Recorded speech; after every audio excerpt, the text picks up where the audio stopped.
Hi friends, ఇది lotus flower stand అండి. Inner diameter వచ్చేసరికి 14 ఇంచెస్, అవుటర్ డయామీటర్ వచ్చేసరికి 7 ఇంచెస్ ఉంటుందండి.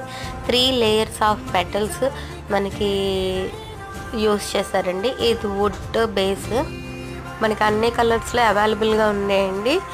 లోటస్ ఫ్లవర్ స్టాండ్స్ మనం అమ్మవారిని పెట్టుకోవటానికి కానీ ఫ్లవర్ డెకరేషన్గా కూడా ఇవి మనం ఉపయోగించుకోవచ్చు. Please like and share and subscribe. Link in description. వివరాలన్నీ డిస్క్రిప్షన్లో మీకు పొందుపరిచామండి. Thanks for watching.